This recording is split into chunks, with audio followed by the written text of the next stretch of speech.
Okay, Peter, are you ready to start? Yeah, I'm just looking at the clock here, 29. Recording started. Must be careful what I say then. Right. You can go ahead and do your greetings if you like. Just welcome everybody. Right, okay. I was just looking at the clock saying 18:29, so I can start off and say good evening all and welcome to the Harborne Online Ward Forum meeting. As Bev mentioned a couple of times, third time looking. We hope had a few problems, but this one, looking at the success of all the names we can see coming in and joining the meeting, it is indeed welcome to that and to you. I've got quite a number of speakers tonight, and from your agenda, we've got information on COVID-19, a talk on HMOs and exempt accommodation, and the police, the royalty, parking permits, and a few other things on top as well. I think, can I just remind everybody to make sure that your microphones and cameras are switched off, and only switch them both on when you may wish to speak. And for residents, you will find the chat box. Hopefully you'll find the chat box. And if you wish to speak, just simply put in the box there, question, so that indicates to me, Jane and Beverly, who'll be monitoring the chat box, that you indeed wish to speak. And for the record as well, for the minutes, when you do come on and wish to speak, could you say to us who you are? So again, Beverly can record that in a minute. And of course, as we're online, those that cannot stay throughout until 8 o'clock, it is recorded and it will appear on. And Beverly, can you inform us where residents and others will be able to see the recording of tonight's forum meeting? Yes, Councillor. Good evening, everyone. Right, after tonight's meeting, the recording will be sent to me by Microsoft Teams, and then as a unit, the Neighbourhood Development and Support Unit, we have created a YouTube channel. So the recording of the meeting will go onto our YouTube channel, and it will go under the Harborne Ward, and the meeting link I will send out to you all, so you can actually go onto YouTube, access that meeting, and you can also see other council meetings that have been recorded as well. Okay, thank you, Councillor. Okay, I don't think I've missed anything else, so we'll quite quickly go into the third agenda, obviously tonight's agenda, and that is the COVID-19 information update. And I'll say good evening and welcome to Marion Gibbon. Good evening, Marion. Good evening. So in terms of, we're finally beginning to see the case rates coming down across Birmingham. So this, in the last 7 days, it's been 584 cases per 100,000 populations. And the same time last week, it was 727.6. So we're beginning to see a decrease in the number of cases, but the hospital admissions are still not a good news story there, with the range being between 99 and 150 new cases a day over the last 7 days. So so that's still not looking like what we'd hope yet. In terms of what's happening across the West Midlands, Birmingham's, I'm going to give you, we've got total numbers of over 6,000, but where we come within that, because just on the using our rate, we're nowhere near as Wolverhampton is in a far worse place than us, and so is Sandwell and Staffordshire and Dudley as well. So that things are beginning to improve for us. In terms of what's going on in Harborne, we are in a position where you're ranked 33rd out of the 69 wards for the numbers of cases, where number 1 is the highest and 69 is the lowest. So the lower you are, the better. There's a case rate of 3.86 cases per 1,000 population, and that the rate for Birmingham at the moment is 5.85, and so Harborne ward is actually doing quite well in terms of its 60th out of the 69 wards.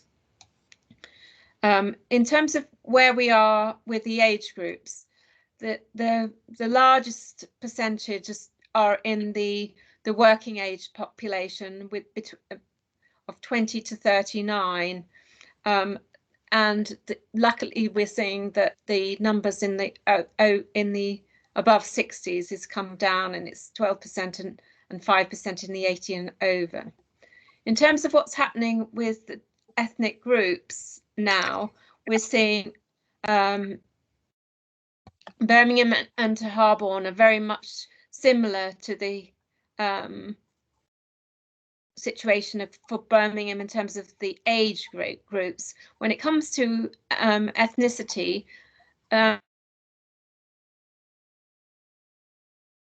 a much lower percentage of Asians who are coming down with COVID, and the white population is higher, but otherwise it's fairly similar to the situation for Birmingham as a whole. So that's what I have for you today. Are there any questions that people want to ask at the moment from that? Thank you, Marion. Yes, in fact, there was a couple of questions I was going to ask, but thankfully you covered them all that I was going to ask you. I'm looking down at new messages. I'm not seeing anything. Beverly, can you see anybody asking any questions? No, Councillor, I can't, but I've just put in the chat box now, which I'm going to post. Please type question in the chat box if you want to speak. That way it helps us with trying to work out who's got their hand up, and we'll take it in the order in which it comes in. So I think Rob's got a question for you, Councillor. Yes, and thank you. Before I bring in Rob, yes, I do apologise.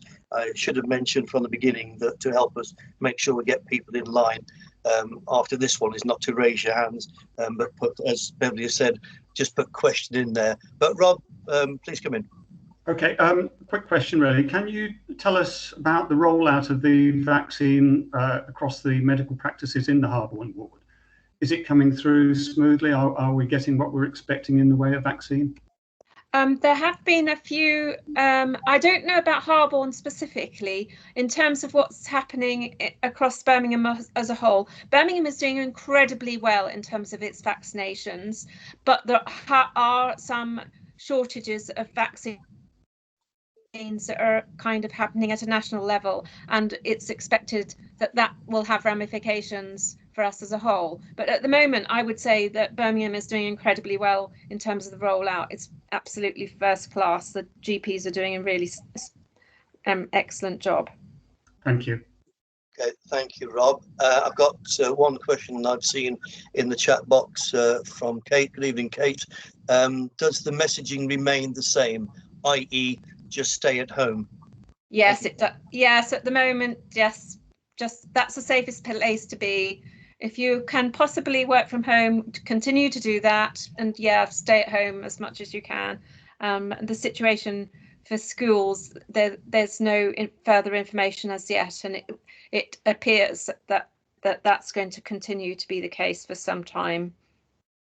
Okay, thank you, Marion. I don't think there's any more questions that I've seen. Beverly, are we all clear on questions? Apart from it looks like I think Rob has got his hand up still. Is that another question, Rob, or is that the same one? No, I think he's lowered his hand down. Okay, Marion, thank you very much indeed for the update. We may get some questions later on in the chat box, which we'll come back to and get an update from you if we need to. Yes, that's absolutely fine. If send anything through to me, and I'll be happy to respond. Thank you very much. It's been nice. Thank you. You're more than welcome to stay, but I understand if you want to go and enjoy your evening meal the rest of the night. But thank you very much indeed, Marion. Thank you. Thank you. All right. Bye for now. Okay, let's move on to the next agenda item 4, HMOs and exempt accommodation information. I asked for this one to be put on the agenda because I know this is quite a hot topic within Harborne and throughout the city. And my thanks for Jane for talking to Sharon, and Sharon agreeing to come on along with Matthew Smith to talk on the private rented services as manager for that department. So without further ado, Sharon, good evening, and over to you on HMOs. Thank you.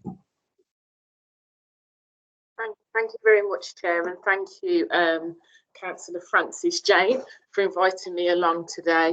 I was specifically coming to speak about exempt accommodation, and I know many people will refer to it as HMOs, but there are some significant differences which have legal differences about what the council can and can't do.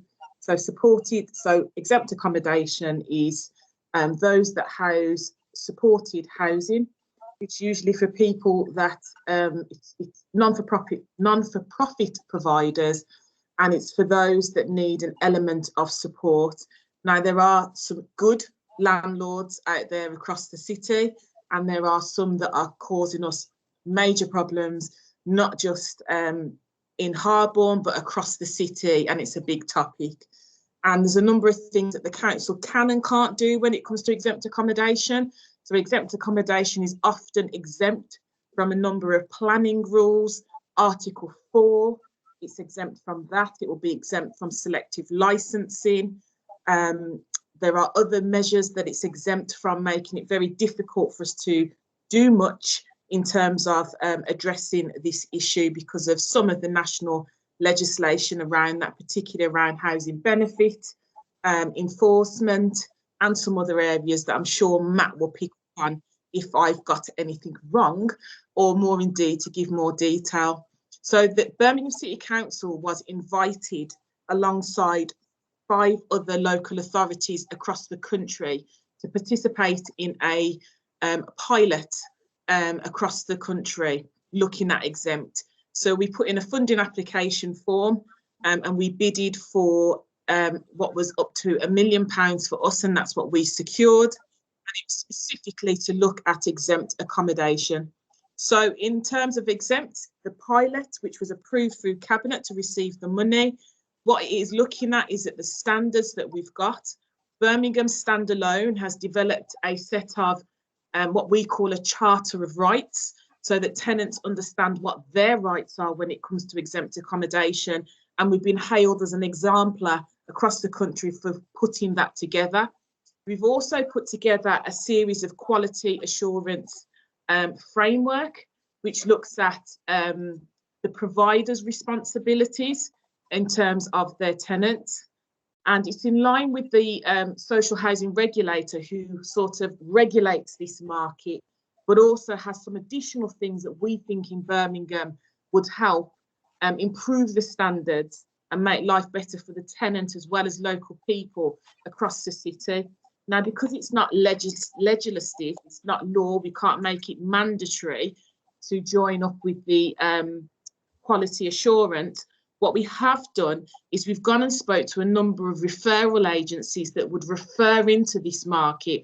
That includes probation services, hostels, a number of them who normally would refer in. And we've said to them, if a provider does not have or has not signed up to the quality assurance framework, can you please not refer your clients into them? Because we don't believe that they are meeting those standards otherwise. And a number of them have agreed nationally and locally, which will help us to informally regulate the market, I think is fair to say. We also have a number of concerns that there is an element of organised crime that may be taking place around the market, which may exacerbate the growth, but also some other things that may be taking place at a high level. So in the bid, we've managed to second a police officer to join the team to look at organised crime if anything is found. We are going to be setting up a sort of triage service where we have social workers, the police, alongside benefits and revenues team to look at and address those issues. And we will be going out to do an assessment at the properties across the city. So what has been difficult for us since we've got the money, because the money was only supposed to be up until the end of the financial year. And what the difficulty is in this COVID world, it's difficult for officers to go out and actually inspect the properties because of the restrictions. So we have spoken to the ministry about extending it. We're holding back on doing the actual inspections so that we can do it a little bit later on once those have been lifted. Now, it doesn't just end there. It does mean that when it comes to feeding back, these organisations will feed back, these councils will feed back to the national so that they can look at challenging some of the national policies that are making it difficult for us on a local level. There were set criteria which didn't include the voices of local people and local communities. So we wanted to make sure that we did get the voices of local communities. And that's why I've asked Councillor Carl Rice, as the chair of one of our scrutinies, to actually run a scrutiny review where we can collect that information and we can look at things closer to home in Birmingham. Because once the money that runs out from the government, we want to make sure that we can still try to challenge some of our pathways and try to make it as better as possible. In terms of the growth, it grows massively across the city up to, we've seen 600 applications in one calendar month. That's a huge amount of growth, and particularly between a number of providers. A lot of work's been taking place across Edgbaston constituency with your MP, Preet Gill, alongside Councillor Francis and other people that have gone on to her Exempt Accommodation group to look at those issues. I'm working with the MPs because they need to challenge nationally the legislation. And we are also doing a whole raft of work in Birmingham. This is not just a housing issue. People think it's a housing issue. Birmingham City Council's housing team have very little powers when it comes to this. Housing benefits are involved. Adult social care are involved from a safeguarding point of view, and we are also looking at it from a community safety point of view. So I will now be chairing a board which has all of those different directorates in it with the relevant cabinet members, so we can look at systemic change across the council and look at it from a council-wide perspective in terms of what we can do, rather than just thinking of things in isolation. But I have to say the majority of the powers do not sit within the council, unfortunately, and that's what we're asking for more of. I know that probably doesn't help locally at the moment, but I can assure you that it is being taken seriously. We are working with the police, who have been sitting on our strategic team for over a year on this. And like I said, we've got the quality assurance framework and also the Charter of Rights, which will be coming out in the next, I'd say I'd give it about a month before we're ready to release those. So that's what I've got to say on that. I don't know if Matt wants to fill in any gaps that I might have missed, particularly probably around planning, because that's usually a hot potato. And yeah, I'll hand over to you, Matt. Can I just, sorry, forgive me, Matt, just before you come in there. There was a couple of questions, if I can. One was from Sergeant Bushra Zarif, asking what percentage of Exempt have signed up to the QA. Okay, The quality assurance hasn't been. We'll have to make a note of that because Bush has now left the meeting. I'm sorry? We'll have to make a note of whatever the response is because Bushra has now left the meeting. Right. Okay, so in terms of the sign up, I know that officers have been more so focused on actually looking at the not the providers, but actually the referral agencies in. The quality assurance framework has not been launched yet. It's due to be launched in the next few weeks. And we'll be doing that work when it comes to the work that we're going to be doing with the individual providers. So we haven't yet mobilised to sign everybody up. We're just at the point where we're going to launch it now. Okay. Councillor, Matthew, do you want to? Yeah, I was going to sort of incorporate, Chair, a couple of the questions in what I was about to say. Thank you, so Matt. It might just be easy if you do it that. And obviously, I'm here for any questions at the end. And obviously, Councillor Thompson has very eloquently put together what it is, everything's been happening. So I'm not going to go over the same ground. But the reason why I wanted to just speak to obviously yourself when we had our meeting the other week, but to your public here, is to differentiate between what an HMO is and what an exempt accommodation is, because for all intents and purposes they look the same.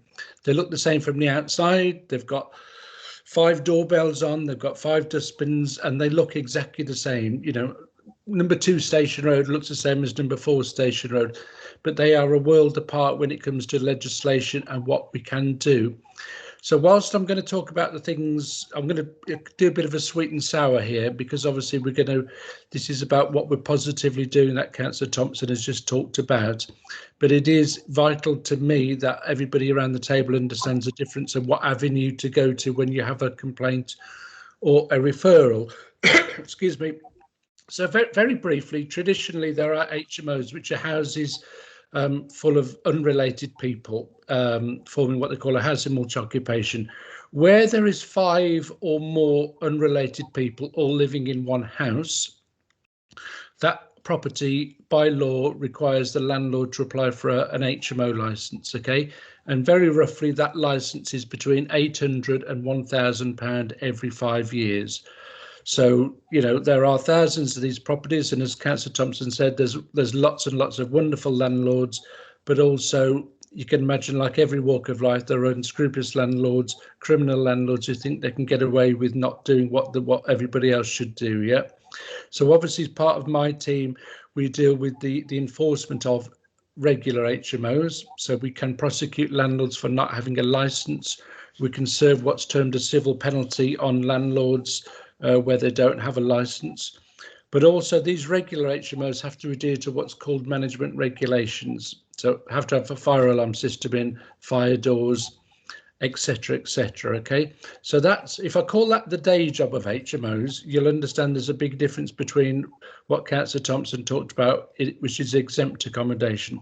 But it's important that everybody knows the difference. So that's one category. We're sort of well rehearsed with that. As I say, we license properties every day, but likewise we also carry out enforcement action where it's needed. You know, where the landlords don't adhere to the Housing Act laws. Yeah. What we've now got, I guess, is something that was still created under the same Housing Act 2004, but we have these exempt accommodation that Councillor Thompson was talking about. So the landlords of these properties don't have to have a licence. They don't have to have the rules and regulations that the normal HMOs have to have. The only enforcement power, as I sit here now, is something called Health and Housing Safety Rating System.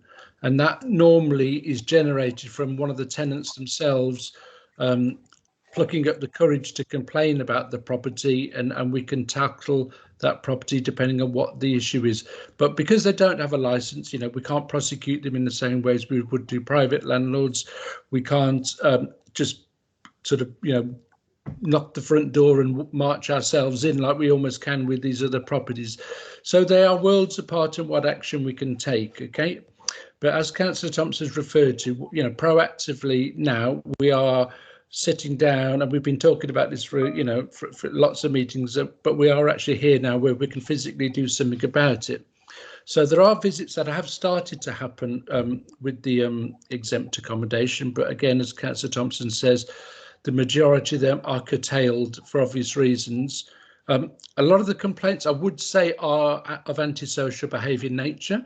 Not so much about the actual properties themselves, because it's not the tenants themselves that are complaining. So it tends to be the local residents, local members who are saying, you know, 20 Station Road causing lots of problems. There's, you know, people having parties all night long and all that sort of stuff. So the majority of the complaints at the moment are of antisocial behaviour nature, and we are taking on board those. Before the end of my little speech here, I'm going to give you an email address for everybody to refer their cases through to, okay? But as I say, so we have begun to tackle these situations. We are having quite a lot of success very quickly in some of the areas across the city, yeah? Probably because one company, a company by the name of Green Park, had their exempt status removed not so long ago, just before Christmas. And as you can imagine, for one of these portfolio type landlords who are running these exempt accommodation.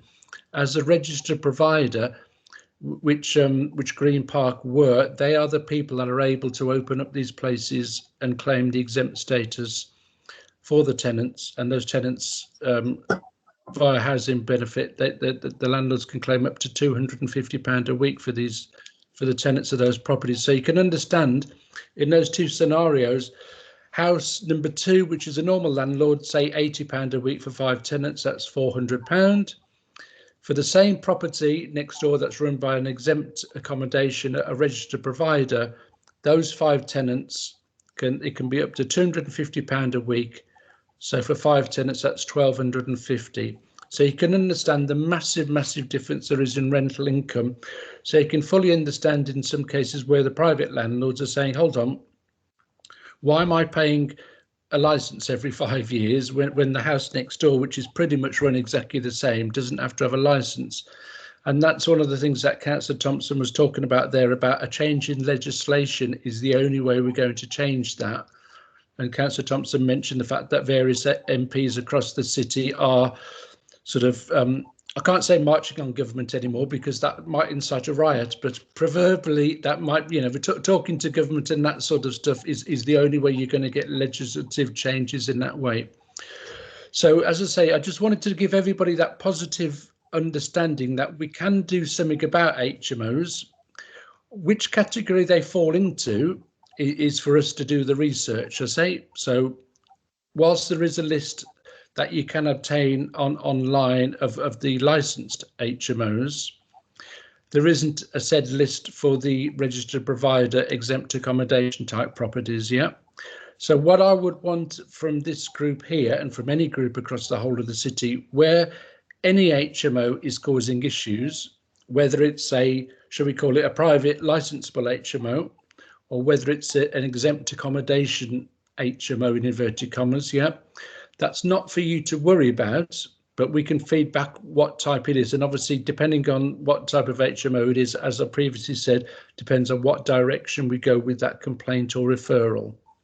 Okay, so I mean, I can say it over the phone, but I can put it into the chat while I take some questions. But it's prs@birmingham.gov.uk that I want any referrals, irrespective of what type of HMO it is. Yeah. Planning, I've just put that in there now. So, but planning, because these properties are exempt, as Councillor Thompson has said, they are exempt from pretty much everything. They're exempt from licensing laws. They're pretty much exempt from what's termed Article 4, which was this wonderful planning act that was going to solve the world. So, you know, the only way we're going to get that changed is legislation changes. But as I say, I want everybody around this group to email that email address that I've just given you if there's any antisocial behaviour going on in an HMO. If you believe it's a licensable HMO and you can't find it on a list, obviously then we can look into that. But we've also got people now out and about doing some visits. For obvious reasons, we can't just, you know, the bigger type properties obviously carry such a health risk at the moment. For obvious reasons, we can't be doing that, but there is a way around it. We can contact the providers and we can in a friendly sort of way threaten that if you don't get your act together, we're going to do something about it. So whether that's an enforcement notice or whether that's sending those complaints up to into the government office with a view to possibly reviewing the status of that provider. And as I say, what one provider did lose their status, so you can imagine how much money that is potentially lost for them. The other thing to remember is, everybody, is that, you know, in terms of the tenants, the difference is that tenants are classified as being vulnerable when they're in an exempt accommodation in a lot of places, and that's why the landlords can claim the higher rate of benefit without going too in deep in the regulations. But the fact is, we can do something about the management of it now. You know, the threat of taking their status off them is absolutely brilliant now, because it's, you know, either fall into line or else. And likewise with a private landlord, if they do have a license and they allow their tenants to run amok or don't carry out repairs, etc., obviously there is the potential of serving enforcement notices on landlords in that way. So whilst sort of starts off as painting a little bit of a doomy picture from talking to Councillor Fowler a couple of weeks back, hence the invite to this. I wanted to come and be a bit sort of positive in the fact that you're not alone. There is a department that can help you, and we do help, and we receive upwards of about 400 complaints each month from private tenants. So my last sort of line on this is, please empower any tenants that you know, you may be tenants yourself or private landlords. Do not sit in the dark, do not sit silent. If there is an issue about your accommodation, then you must let us know. And likewise, if you know anybody that lives in any HMO of any nature, then empower them to email that email address that I've given you there, because that comes through to my team. And obviously we prioritise it for obvious reasons. You know, water and electrics becomes high priority, you know, so we have to look at, not every property gets a visit, I guess that's what I'm saying. So a lot of it is over the phone, especially at the moment, but certainly stern letters do make the difference when they come from our department. So hopefully that's giving you a bit, you know, bit of extra added on to Councillor Thompson, but we're both here. I'm here if anybody wants to ask me any questions. Thank you, Matt. Just before, I haven't seen any questions come up so far, but while it gives them the opportunity to have a quick think, the opportunity to be able to view the Article 4 and about that Sharon mentioned about, I think, about support accommodation, signposting to that. I've been asked. Sharon had her hand up. I'm sorry? Yeah, I did have my hand up. It's just because I saw Fiona's question in the chat and wasn't sure if it had been addressed. Sorry, Sharon. I'm looking down at the chat box because we. What was the question? Sorry. No, there was a question in the chat by Fiona, and I wasn't sure if it had been fully addressed. It was the pilot program for exclusive and exempt properties. It does focus on the exempt properties because that's what the funding was about. But we're also going to be looking at selective licensing at some point to look at other areas. And we have been doing a piece of work around the housing market in each constituency in its entirety. Hotels, there isn't a great deal that we can do in regards to the hotels. We are lobbying that other local authorities, if they place people in hotels as bed and breakfast from their own authorities, that they are supposed to inform the incoming council, which they don't always do. And we have sent a list out previously to say which bed and breakfasts we are using as a council in any particular constituency. And I'm happy to pass that on to Jane, which you can share with the chair and the rest of the forum. Yeah, if I can just add there, Councillor Thompson mentioned something called selective licensing, just to differentiate that between HMO licensing. Selective licensing is where you can ask or force the landlords to have a license irrespective of what the rental accommodation is. So in theory, a flat above a chip shop would have to have a license, yeah? So it's everything else that the HMO licensing doesn't pick up, shall we say, yeah? So you wouldn't, obviously, a landlord wouldn't be after two licenses. If the HMO license is the one that they would get first of all, but selective licensing is for all the other rental type of accommodation in that designated area. And then just picking up on that question again, just, yeah, will the pilot, so hopefully what I've said to you is the wider team. So anything the pilot doesn't pick up, shall we say, what HMOs, hostels, I know it says hotels, but hostels are hotels with just an S in the middle of the name. Yeah, we have a lot of properties which are classified as hostels. So again, those are the sort of things that we pick up in our legislation. So pretty much anything that the exempt team doesn't pick up becomes part of my team, shall we say, the private rented services team. So as I say, again, irrespective of what type of property it is, if it's rented and it's an issue, then you must email that email address that I gave you. Thank you.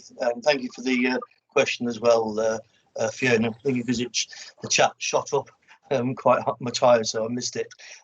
One quick couple of questions for me that residents have asked me is about the distance between one HMO or one supported accommodation and another. Is there a gap there? And the other question was, I mentioned that the Article 4, and the other question that was asked, that if an application comes forward, what can residents do if they want to object to a HMO? Okay, so just picking up that, I mean, obviously that both of those questions are sort of planning issues, but I can give you advice in terms of taking the second one first, if I may. So if a property wants to now open up as an HMO, yeah, then because of Article 4, it now does have to have permission. But that's if it's a regular HMO. So through planning inquiries, obviously that's the platform for you to send your comments in. Likewise, when it comes to the exempt accommodation, you know, a property can't just open in this day and age. So I think the best practice is if you see any properties opening up in any type of HMO, is to send an email through to planning inquiries and let the planning team provide you with that ultimate advice, because it may be that the planning team don't know that there's work started. You know, obviously in this day and age there's so many things going on.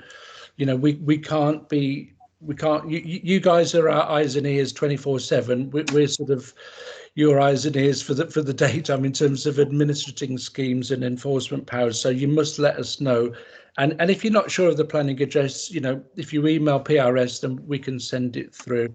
The important thing is that I just want everybody to have that platform to receive, you know, the queries that you have, either via yourself, Councillor Fowler, or obviously direct to the team. Just to add to what Matt said, planning policy does not sit in my portfolio, although people seem to think it does. But there is an email address where local residents can actually sign up to this, and they can get some notifications if there are planning inquiries or planning forms coming in for your local area. Now, we always encourage people to submit the reasons why they are objecting to that, to make sure that you're a part of that conversation. I know in my ward, Carl and I often, more so Carl than I, if I'm honest, will object to many planning things that we don't think are adequate. So the more voices that add to that, the better, I guess, really. So we really do encourage local people to just make sure that you keep an eye on that and contribute towards that, because telling your local councillors or complaining about it or complaining online is one thing, but we need to get you in the process to make sure that that's actually heard in the right spaces to make a difference. Yeah, no, and that's a great point. So it's just, as I say, make sure your voice is heard. The thing is that just the thing to remember is that the size of this exempt accommodation, now we're talking between 19 and 20,000 units. So that's not properties, that's units. So if you had 5 people in a house, that's 5 units. So it's grown rapidly over the last 4 or 5 years, especially. Obviously, we can't shut all of these places down because we'd suddenly have 19,000 tenants to try and rehouse or help and assist with. So it's trying to make the sector better, which is the whole point of the pilot. It's making sure that we enforce where it needs enforcing. So if everybody remembers the 3 E's, which is quite an easy way of remembering the work that we do, we're trying to educate landlords. We're trying to encourage landlords into being good landlords and that sort of stuff. But where it falls foul, the 3rd E is enforcement. So it's education, encouragement and enforcement. And it's quite an easy way of remembering the work we do. You know, on the private side of landlords, you know, depending on the severity of the case, you know, we will work with the landlords to try and work out, you know, to get that work done. But in certain circumstances, obviously, we have to jump in with enforcement powers straight away.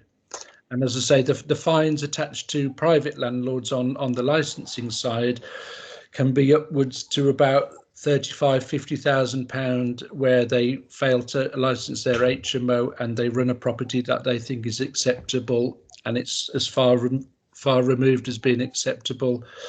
You know, fire alarms hanging off the wall, damp and all that sort of stuff. We won't tolerate that sort of behaviour, if you like, from private landlords or any landlords in Birmingham. So you must help us out by telling us where these problematic properties are. And thank you for that, Matthew. That's very helpful. That there are, in fact, some more coming through by email about more HMOs, and I know there's, for example, there are concerns in an area called the Metchley Lane Estate. There's a number there that are coming up, and there's a lot of concern about the amount of HMOs and support accommodation in their area, and it gives the people the opportunity to know that they can object or support for those. So that's very helpful. Just to add as well that, and I would certainly agree with what Sharon has said as well about, and my thanks to Carl and to Jane.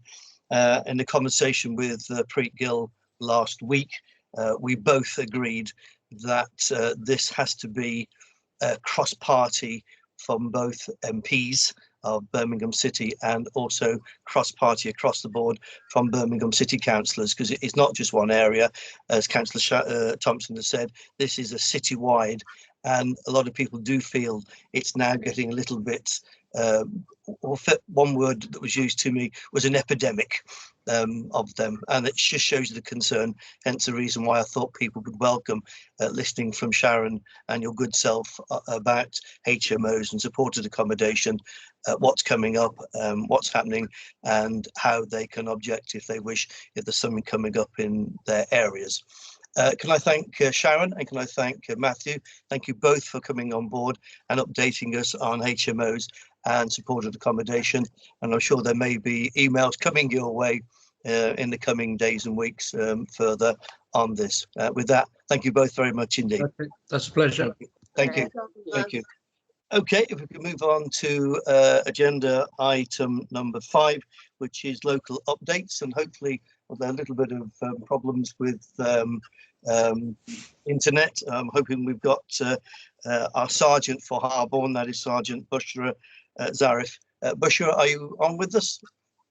Yeah, hi, good evening, everyone. Yeah, good evening, I've managed Bushra. to, yeah, the internet's been working hard today. I've got 6 children working, homeschooling, so the internet's been working hard today. But yes, I'm back with you now. Thank you. Yes, so for those of you who don't know me, I'm Sergeant Bushra Zarif. I took over the Harborne team at the end of June last year. We currently run with 4 PCs and 3 PCSOs and myself. So just a brief update around what we've been doing around the last couple of months, really. So for the duration of December, we ran what we called Operation Tinsel, which predominantly concentrated on having a police presence on the high street and kind of providing that reassurance around a busy time in the build up to Christmas. One of the things we managed to do during that month-long operation was to launch Business Watch. So 17 of the businesses on the high street signed up for Business Watch. They get access to an online rogues gallery and bespoke messages that are sent out to them around some of the crime trends or any kind of crime prevention information that we need to share with them. So that was one of the highlights. We had the Chief Constable come out on patrol with us with our local StreetWatch group, and we visited some of the BID members on the high street, which was really good. So we managed to have a quite high police presence. We ran a what we call a safer travel operation on the buses, just ensuring that the COVID legislation and COVID rules were being adhered to, and I think we had the local church choir come out as well and do some singing by the Christmas tree. So we just wanted to create a bit of a buzz around the high street and just show, like I said, that police presence. Another update I was going to share with yourselves was around the speed watch issues around Osmaston Road. So we've had a number of complaints from local residents in relation to speeding and drug dealing in and around the Osmaston Road. So my team were on a couple of weeks ago, and we managed to arrest 2 young offenders who were caught with the quantity of drugs. Both were arrested on suspicion of possession with intent to supply. And we have ran a couple of days where we've done our kind of speed watch activities in that location. So that entails two PCSOs standing there with like a laser gun and establishing whether cars are speeding. So because of the lockdown, the more recent lockdown, we've decided to suspend that activity only because there is less cars on the road, and there's a danger that that data could be skewed as a result. And that data, the intention is that data is going to feed into a bigger picture around getting some camera enforcement to that location. So that is something that we did start off, but we've currently suspended. Just on the back of the stuff that was being discussed around the HMOs, one of the things I'm currently involved in is setting up a practitioners group. So we're getting professionals from various different areas to kind of sit down around the table to discuss our issues around HMOs. And obviously, back in October, we ran a 3-day operation on the Hagley Road around some of the concerns that we've got around our HMOs and some of the vulnerable people that live there.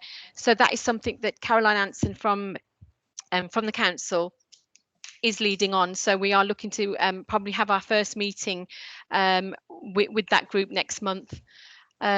So that's pretty much what we've been involved in. I'll be honest with you, recently COVID has taken its toll on our local teams.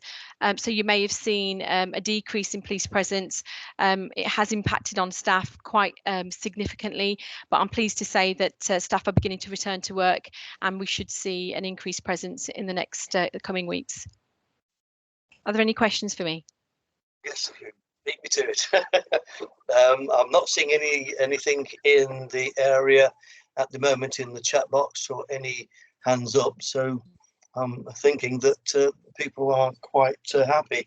Although there was one thing that I'd like to raise with you, which kind of borders onto you and yourself, is people have been contacting me about although I was told it was a sexist remark by one person today, when there was mentioned about speeders and boy racers running along the West Boulevard, which borders on to Harborne and to Quinton.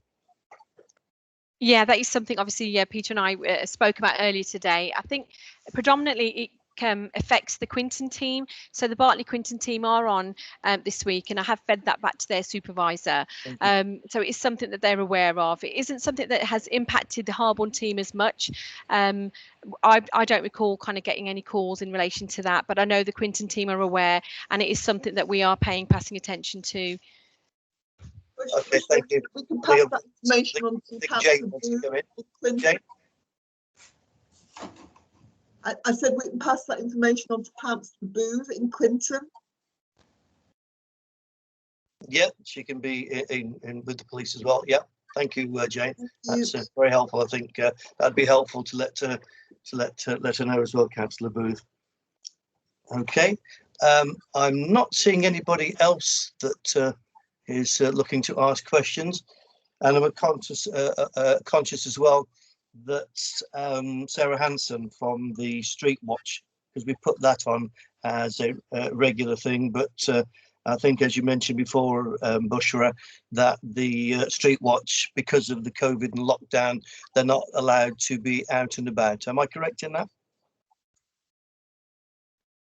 That's right. Currently, under the lockdown, we've advised our StreetWatch members that they're not to do the patrols at the moment, just to kind of be put part of the whole picture around staying at home unless it's essential. So I think that the force have taken the view that StreetWatch is suspended until the lockdown's lifted. Right, lovely. Thank you very much indeed. I'm not seeing anything else unless Jane or Bev have seen any questions. I'm not seeing any hands. So I think that's gone. Bushra, can I thank you very much indeed. I'll let you get back to the children, and because it's you've been on leave today, so thank you very much for coming in, even though you were on leave today, and wish you a very good evening. And thank you for your time. Thank you. Thank you, Bushra. Bye-bye.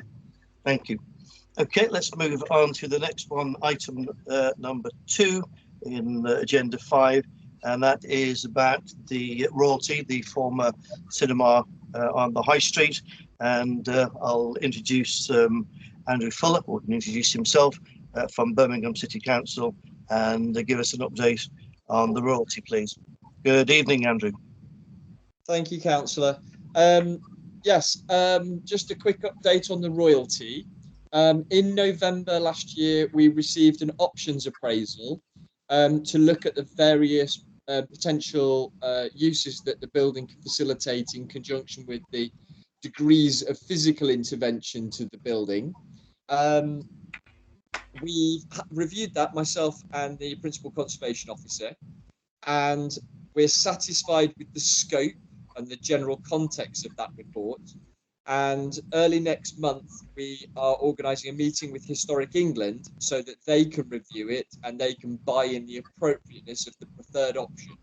Now, unfortunately, it's still all negotiations at pre-app, so I'm not party to share any of the detail or the report with you because it's effectively confidential. All I can really do is give comfort to members and to the community is that work is progressing. And the options appraisal is quite a significant evidence base for moving forwards for a decision. And the next key move, like I've said, is now talking to Historic England because it's going to have elements of demolition to secure the building, to bring it back into use. We need to talk to them. So hopefully by the next time we meet and talk, we'll be in a position to give full confidence that we decided the options appraisal and we can start working on the details of the third option. Is that okay, Councillor? Thank you for that. I'm seeing that, yes, I think you've got a bit of trouble with your mic. I'm hearing some people couldn't hear you too well. Okay, shall I repeat it quickly? Yes, good, yeah, because I think Janet was saying she couldn't hear. Very quickly again, sorry those people who couldn't hear me, it's my laptop, it's not the best. Councillor, if you could put a word in, that would be great. So, the options appraisal was submitted to us in November last year, which is to look at the various different options concerning the different uses that the building potentially could bring forwards, along with various options on the degree of physical intervention to redevelop the building. We've looked at those options now, myself and the Principal Conservation Officer, and we are satisfied that the scope and form of the report is acceptable. And now we are going to early next month go to Historic England to share those findings with Historic England so that we can decide upon what is the most viable and appropriate option for the building in terms of use of physical intervention that the owner can then explore ready to make a planning application. Now, I was just saying that because it's pre-app, this information is still confidential, so I'm not at liberty to share it with you. All I can do is really give comfort that things are moving. This option appraisal is an important milestone, a stepping stone in moving forwards the project. And hopefully by the time we next meet, we will have had the meeting with Historic England and we will have a lot more certainty of the shape that the project is going to take moving forwards. So if there's any questions along that, I'm happy to take them. Right, thank you. Thank you for that. I think that, yes, and put in the chat, I think some people may have their microphones and their cameras on. And if you could just turn off your cameras and your microphones, because I believe that does help. Thank you. Thank you, Arlene. That does help, I think, with the signal. But I've just got a message from viability. Yeah. Okay. Yeah, so the council will look at the issue of viability with Historic England. And Historic England themselves have expertise that look at viability. So we will be guided by them very much. They have an officer either in the region, or they even sometimes defer it down to another region, either London or the Southwest, to look at viability. Okay, I think that hopefully we'll get a thumbs up. Right, Kate's smart. Any ideas of timescales on something finally happening on the site, Andy? Possibly no, absolutely not. Projects like this take a very long time to sort out. By the time we've got through all of this, we will have potentially a scheme. I don't even know at this point how they're funding it. We've got to go through planning. Once they've got planning, they will have 3 years to implement it. So it could take a very long time. Now, we will, once we're at the right point and we've got everything in place, put as much pressure on the owner to implement it. But I mean, it could be a very, very long time until this is resolved. And that's very normal with a project like this. The Harborne Royalty Trust. Yep, I mean, they're obviously going to be a consultee when the application is submitted. And the Harborne Royalty Trust are obviously at liberty to speak to the owner as they go forwards. But at the moment, it's completely pre-app. And during the pre-app process, we're only at liberty to talk directly with the owner. Right, thank you very much indeed. Andy, I don't see there's any more questions, but the good thing is that you hope, thinking very positive now, that we'll have some good news or a way forward. Yeah, it's a really big milestone getting the option appraisal in place and this meeting with Historic England. So hopefully we'll have more information next time we meet, Councillor. Well, the next one will be in April, so we hope by then you'll have. Fingers crossed, we'll know a bit more then. Yeah. Okay then. So thank you, Andrew. Thank you very much indeed. Thanks. Bye, Councillor. Thank you. Okay, let's move on to the next one, which is parking permits and highways issues. Andy Chigney and Natalia Harbico. I hope they're on here now to talk about those. The highways issues, I would imagine, will be talked about by Marie Brown. But over to you, Andy and Natalia. Hi there. Good evening, everybody. Good evening, councillors. I'm Andy Chidgey from the City Council's Transport Projects team. So I've been sort of overseeing the work that Natalia has been more heavily involved with on the parking permits and residence parking schemes in the whole area, not just Harborne, but also neighbouring wards, funded by the developments at the university and QE Hospital. It has taken longer than expected, unfortunately. We've had some delays in the last 12 months, partly delays due to COVID, people being retasked onto other work, and difficulties in consulting during the lockdown period. But we are back on track. We've finally got our finance team to agree the business case, so that should now be going forward fairly shortly. Natalia can share a plan on the screen in a second, showing the areas and what's proposed in brief outline of what's proposed in each of the Harborne areas. There's one area that we're not going to proceed with, which is the area to the north of the High Street. Natalia also can talk you through the programme now, where the programme then for delivery. Natalia? Can everybody see my screen right now? Well, it just disappeared, Natalia. Whoops. We haven't got the map, Natalia. The map just disappeared, Natalia. Okay. I can see it between myself and Jane down below, but your map's disappeared. Yep. Let me try that again.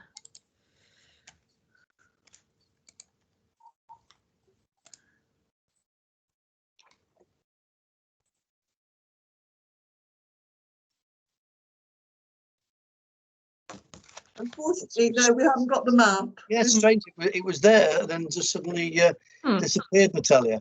I could see the map below on the screen.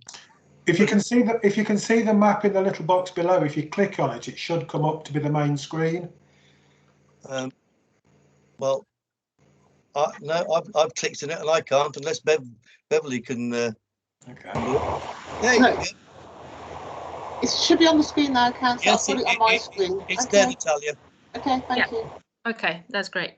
So the areas from 3A, 3B, 3D and 3C, which are marked on green, they're still going ahead as planned. The only area that we're not taking forward in Harborne is area north of High Street, which is area 3E. At the moment, we're planning to definitely have the full business case approved before, well, hopefully for the next ward meeting, we're going to have full business case approved. Like Andy mentioned, we've got our colleagues from finance agreeing to it, and we also need our colleagues from legal to have it reviewed and agreed. So we'll be looking for traffic regulation order, advert, and statutory consultation this year, and most likely the implementation will be end of this year or beginning of the next year. So it's still going to take a little more time for that to get implemented. But yes, it's definitely going ahead. Just before I come in there, I'm thinking Yeah. might be only Janet. Oh, you can see it now, Janet. Thank you. I've just seen your yes. People were struggling to see it, and I was concentrating on the chat box and rather than listening to you, unfortunately, because people were struggling. Yeah. But you were saying that there was one particular area that was having to be missed. Yes, so that's area north of the High Street. This is during the consultation. It has transpired that the issues are due to the parking to the High Street and the shoppers to the High Street, rather than it is problem which is related to the parking to the QE Hospital and the University of Birmingham. That's why we've decided not to take forward this area, because the budget for the entire scheme is limited. So as you can see on the map, Harborne in general, the areas in Harborne, most of the parking restrictions introduced as a part of this scheme are taking place in Harborne. There are some minor areas that are being introduced in Edgbaston, and I think this is Bourneville on the bottom, and some over on the side of the Pershore Road. But majority of the areas are within Harborne. So pretty much everything that we've consulted on, well, over than a year ago right now, is going ahead in Harborne. Right, my apologies. I said I was so busy watching the chat box there of problems.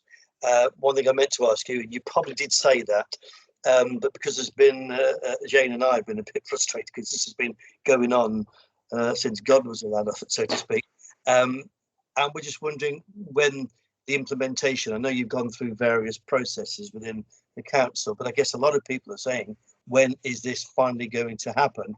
And my other question will be, have you had the responses from people, or they may not be aware of the area that you can't do or deliver because of funding?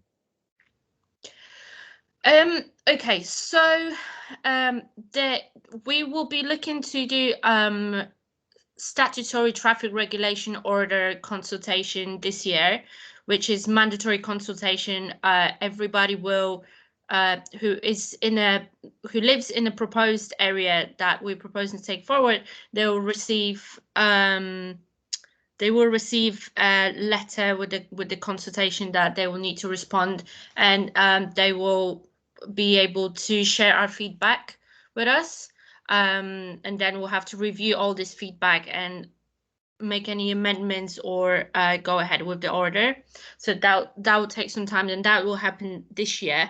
So we will be hoping once the final report on the traffic regulation order consultation is finalized, then we can proceed to the implementation of that, which will be either end of this year or beginning of the next year. So that's one answer. With regards to area that we're not taking forward, we have published all the overview of all the areas that we're not proposing to take forward on the Be Heard webpage, or where originally we have asked the questions about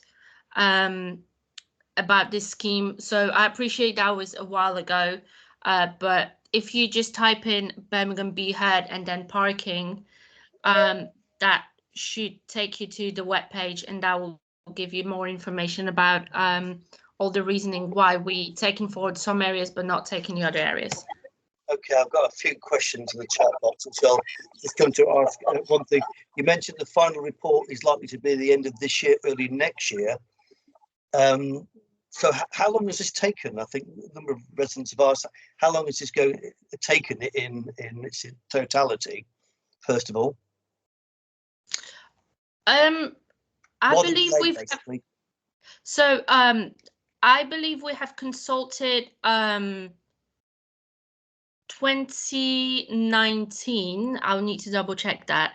And I do appreciate there has been a lot of delays. That was due to funding. The reason is that this project is entirely funded from Section 106 contributions, which are agreed with the developers that are putting and constructing the different properties around the area. And as a part of the contribution to the local area, they have to contribute some funds to mitigate the problems that they're creating as a result of the development. Now, the reason this scheme couldn't really go ahead for a long time was that we did not receive all of the Section 106 funding that was ring fenced for this scheme. This is the reason. This is because development on certain sites have not started yet. And it's only payable to us as a council once the development actually commences on site. So if the developer has not started works, they don't have to pay us. And we have proceeded with the scheme on the basis thinking that we've got all the funding available. Unfortunately, that turned out not to be the case, and we have spent some time trying to identify alternative funding.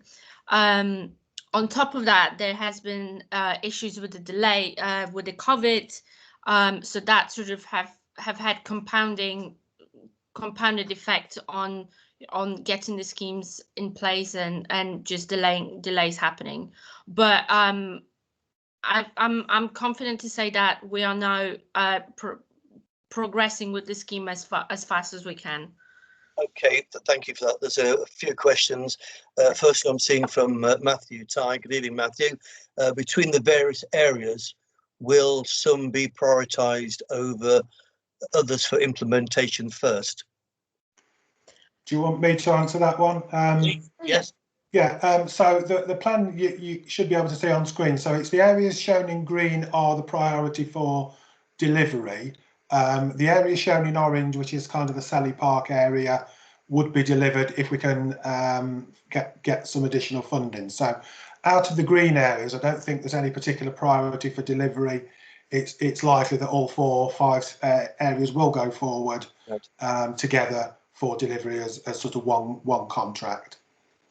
Okay, I can see this. However, if I may add, we are planning to get these all these areas consulted on as a traffic regulation order consultation separately. So that means if there is any further amendments that residents feel are needed to the order, that does not hold up implementation of the other areas, that perhaps everybody are agreeing to whatever is proposed. So if we can speed up because everybody's agreeing that it's a good idea and they support it, then that'll be we don't want to delay a delivery of the other ones that they might not be agreeable. Okay, thank you for that. Janet Ashton has asked, are you just contacting the areas? Area 3C will have a big impact on Arosa Drive. That's just off Quinton Road. I think the statutory consultations, I believe, do go on to be heard, but in terms of actually direct contact by letter drop or whatever, it's generally just the areas and maybe a short distance around the edge of the areas, but we don't sort of directly contact people who live further afield, unfortunately. Right, okay. Another question from Matthew Ty. Has the impact of displacement been fully considered, i.e. onto Harborne Park Road and other unrestricted roads? It's difficult. Obviously, we could predict that, you know, parking will relocate further out, but what we've tried to do is focus on the areas which are closest to the hospital and university. So they are the ones which are the more attractive walking routes, up to about 20 minutes walk. Obviously, the further afield, the further away you get from those main attractors, the less likely people are to park and walk. In terms of areas, I'm not sure exactly which areas are unrestricted in terms of where we're not proposing to do anything. I know part of Harborne Park Road, some parts of Harborne Park Road are, but it is difficult. I mean, without sort of I don't know, doing an awful lot of work, it's difficult to sort of then keep going, because however far you go with the restrictions, there's always a case then for going further. So I think the way we try and look at it is we'll do what we think is the highest priority and then look at the impact. And if there are impacts, then subject to further funding, we can look at whether we can go further with the measures. Okay, thank you very much indeed. No, there was a hand up, so Debbie Kerslake. Debbie, good evening. Your question.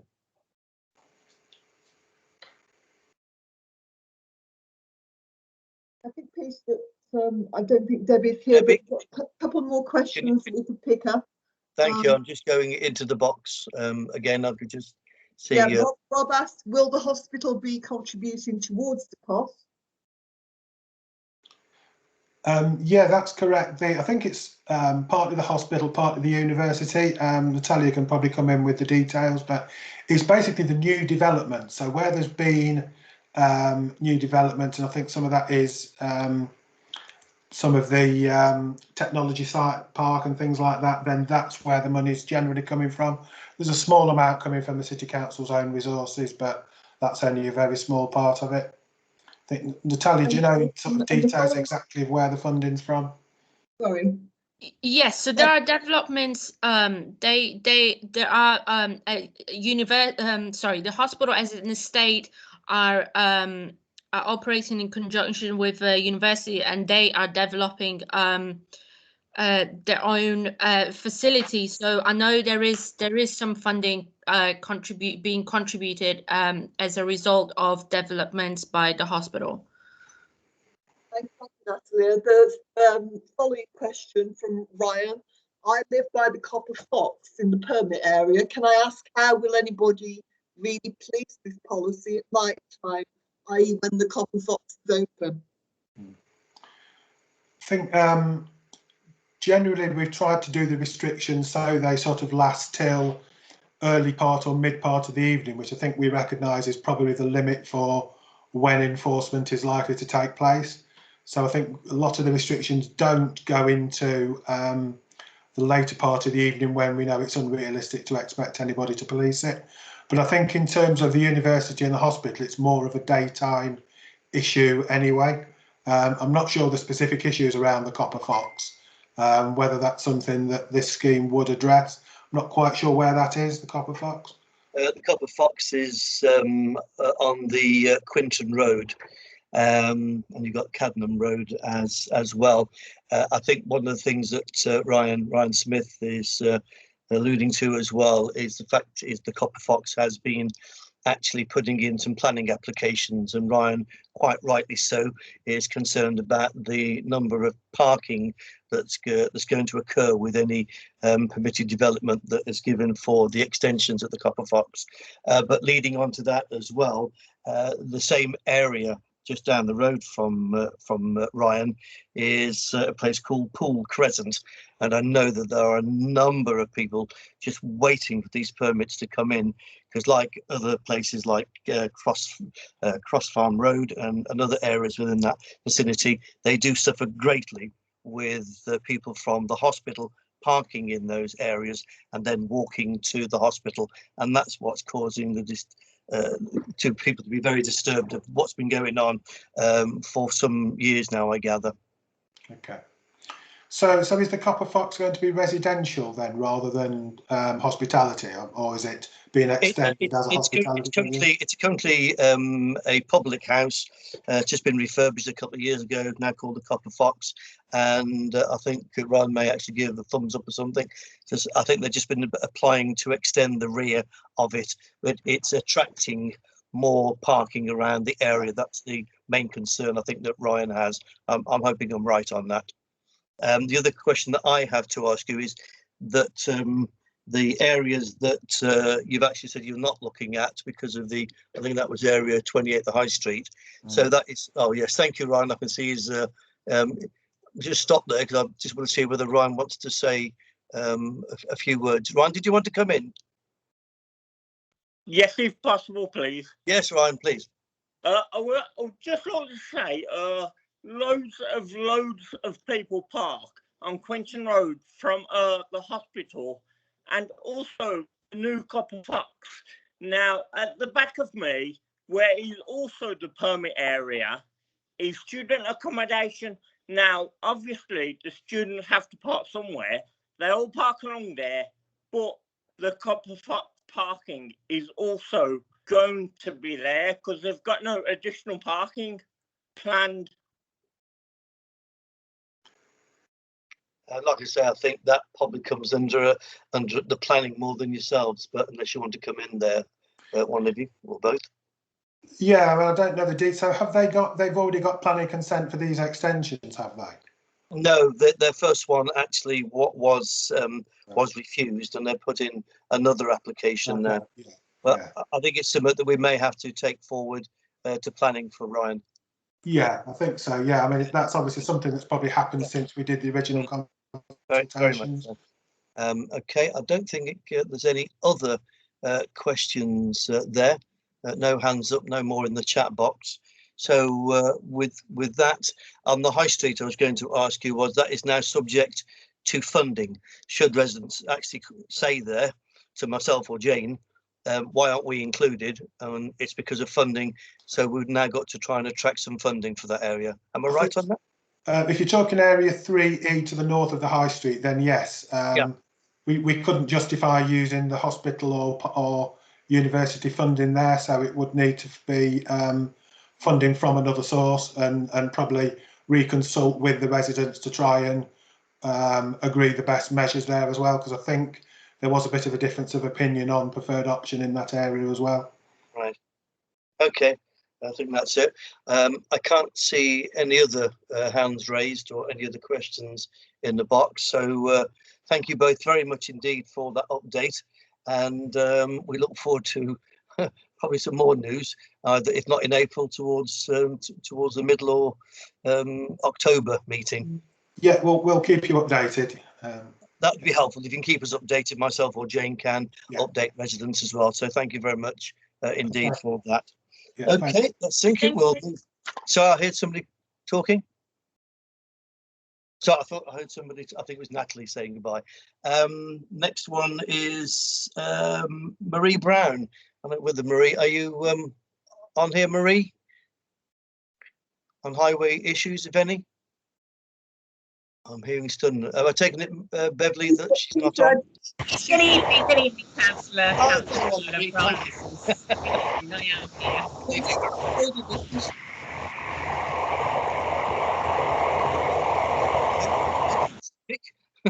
Yeah, it's a terrible noise. Right. Could you hear me all right? Shall I introduce Marie Brown? Go ahead, Marie. We can hear you. Yes, I'm here. Marie Brown, Principal Engineer, Highways. So if there's anybody got any highway issues, I'll address them or make a note and I'll report back to the councillors. I think you might have a bit of stunned silence on there, Marie. I think you might have got off quite lightly. Matthew's on. Matthew, welcome. Come back in. Yes, good evening, Councillor and everyone else. It's just regarding an ongoing issue which is for some time now at the end of Metchley Lane by the student block, the roundabout that joins Harborne Park Road. There's space on the pavement there for around 5 cars, and they sort of nip on there, and the council can't enforce parking fully on the pavement. There seems to be a loophole. And this parking is sort of adjacent to zebra crossing and a bus stop. And in fact, it's actually outside of the area that's proposed for interventions that we just saw on the map. But I know that Marie has been looking at that, and I think she has some good news on that. Yes. I was going to go out. I'm going to install some bollards on the footpath. Yes, there's no, As things stand, we, the City Council, cannot take any enforcement actions, i.e. to issue the tickets. We've got to rely on the police, and we all know the police have got a lot on their plate at the minute. So councillors have agreed, and we're going to install some bollards.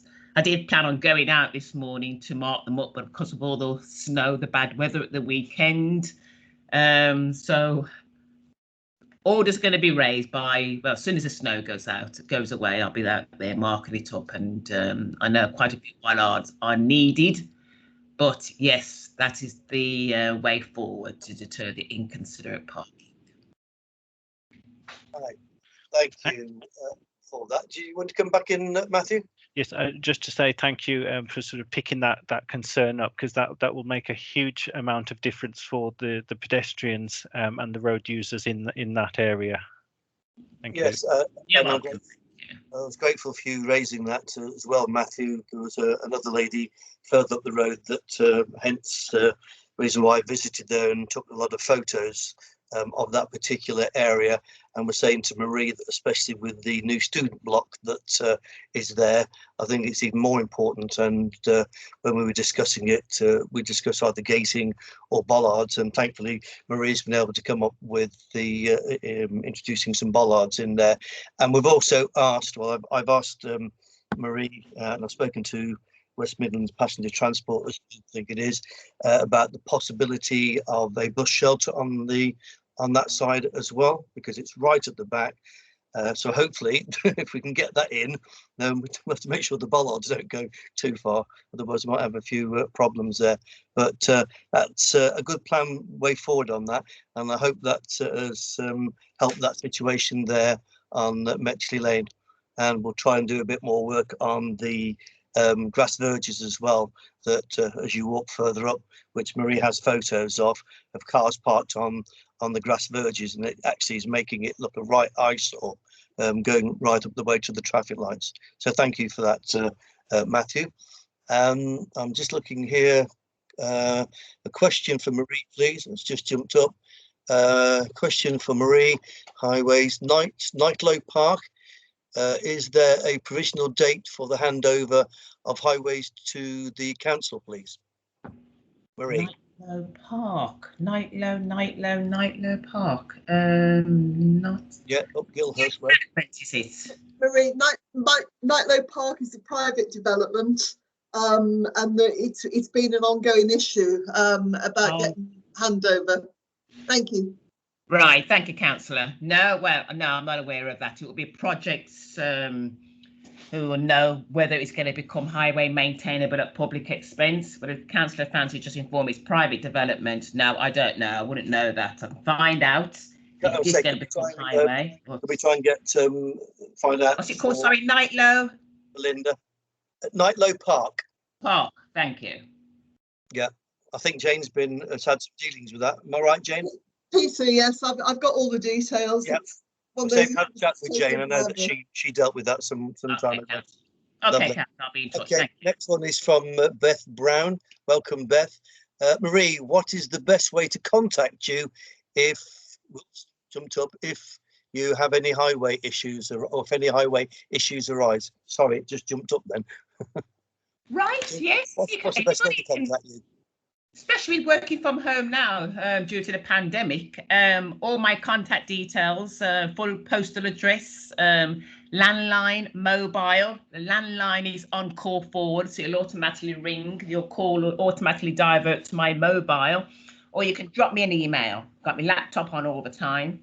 So that's the best way. Bev's got my contact details, but I suppose what can I do? Just type it in here, can I? Yeah, that'd be helpful. Thank you, and thank you for that question, Bev. Good evening to Brian Thomas.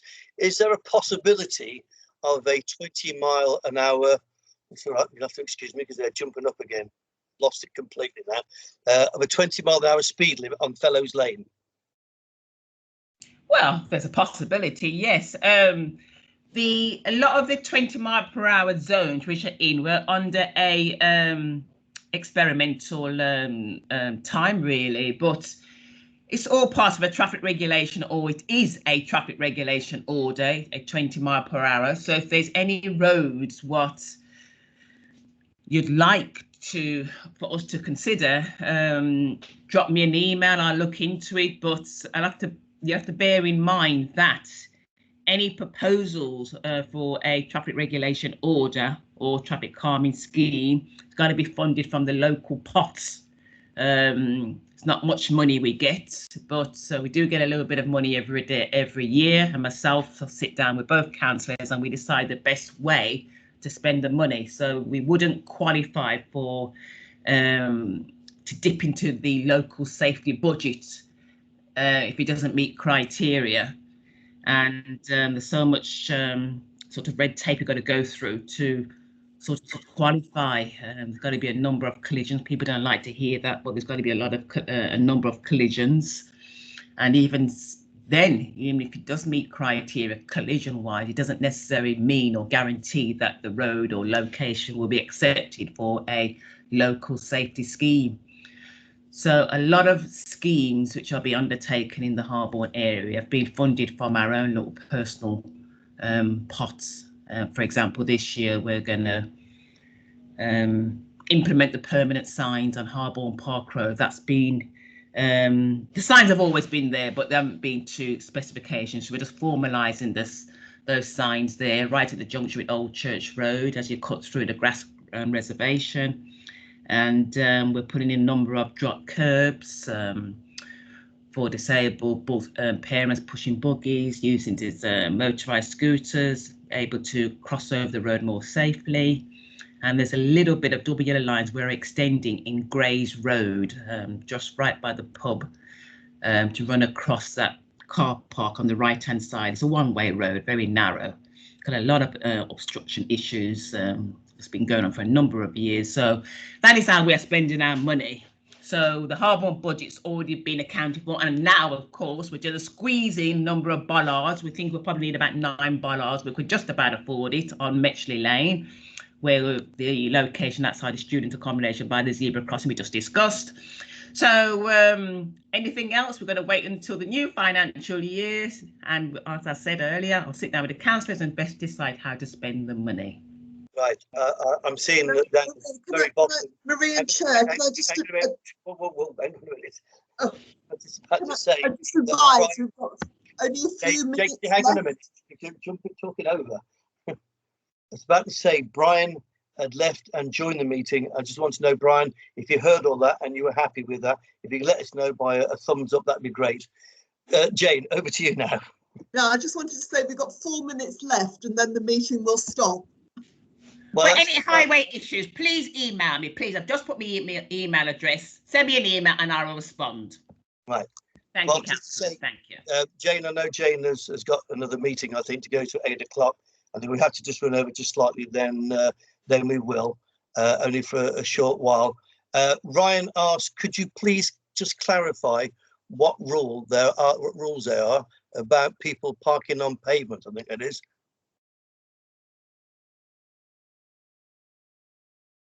Do you hear, Marie? Yes, hello there, yes.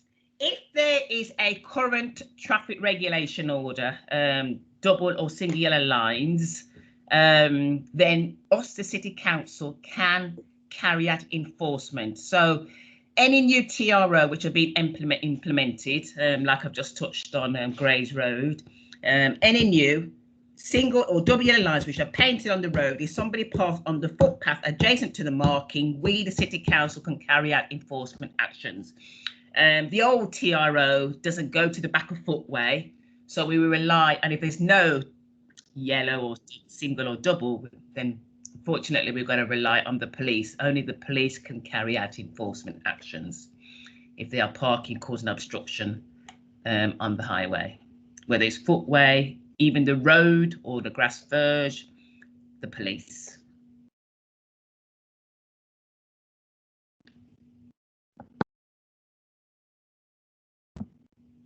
Lisa, you're on mute. Hello. Yeah, as I looked up, I just saw us on mute. Rob, what about damage to verges by parking? I think you quite almost touched on that. So what about damage to verges? Damage on the highway. We, the City Council, will carry out the repair, or our contractor, Kia, will carry out the repair. We get this all the time. People complaining that they know exactly who's done it, it's next door neighbour, visitors. I mean, we've got to have proof, actual proof, live proof, a recording of it happening at the time, and then we could pass it over to our claim department. But yes, we, the City Council, have got a duty to maintain the highway. Right. Okay. Thanks so much. That's all that's in the box. Oh God, I think I'm just seeing somebody raising their hand. I think. Councillor Debbie's got a hand up. Debbie Kerslake. Yes. Debbie, come back again. Debbie Kershaw, Kerslake rather. Hello, Debbie. Hello. Hello. Your question, Debbie. No, I think we kind of lost her, I think.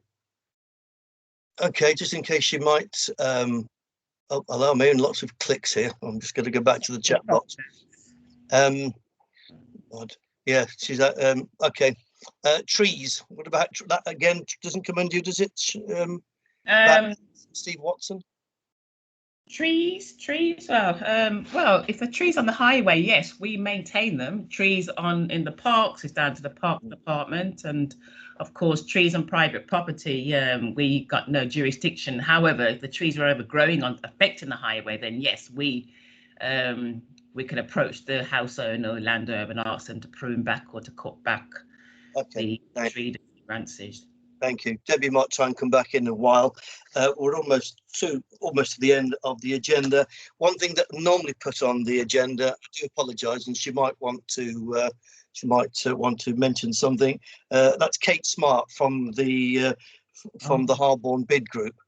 Kate, I omitted putting you on the agenda, which I mentioned to Bev. So I said I would ask if you have any updates you might want to give to residents.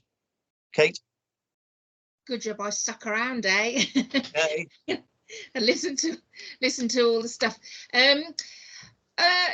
Yeah, I mean, really, I expect people kind of generally know the situation, obviously, with the high street, in that we've got a lot of our businesses who are really suffering, not being able to be open, trying their best to survive. As a bid, we've been sort of furiously keeping them up to date with opportunities to get grants from the council. The council have currently, the most recent grants, they've had 15,000 applications from businesses. They've currently paid out on 9,000, so they're really behind, which is causing some frustration for businesses who are literally struggling to pay the rent. Some landlords are nice, some not so nice, and not budging. So yeah, it's really tough times, and I do wonder what we're going to see long term for the high street. Obviously, Peacocks is a big premises, and looks like that one's lost now. So I don't know what will happen and who would be able to take over such a huge retail space. So really, from all at that point of view, I just would really encourage everyone as residents to support the high street as best they can. Eat in, eat out, but eat in, etc., and support all those that are, that are trying to keep going. I'm trying to think what else. Life is just one big haze at the moment with all the different bits of information coming out. So yeah, just our focus is long term is the Commonwealth Games and looking at how we can make the best out of that situation for Harborne with it all happening on our doorstep. So yeah, you've taken me a bit by surprise, Peter. Yes, I'm sorry, Kate. I should have said at the top of the shop that I had forgotten when I put on the agenda that I was going to invite Kate, because I told you that I'd have you on the agenda as a permanent feature, so you could update people on what was happening in the high street and what the bid groups. My apologies there for not telling you earlier. So I'm glad that you stayed on board, but thank you very much indeed. I don't know whether anybody's got any questions to Kate on the high street at all. I'm not seeing any hands up or anything in the chat box. I know Jane has now had to leave to go to another meeting. Thank you, Jane. And yes, we'll drop her a note if anything that she misses. But yeah, I think Jane's just gone off. So thank you, Jane, and we'll update as we say. Just looking at them. The last one is any residents news or updates I'm seeing on the agenda. Is there anybody that wants to ask or ask a question or update us on anything from any groups or such? I'm not seeing any hands going up, and I'm not seeing anything in the chat box. So, okay, then we'll go to any other business.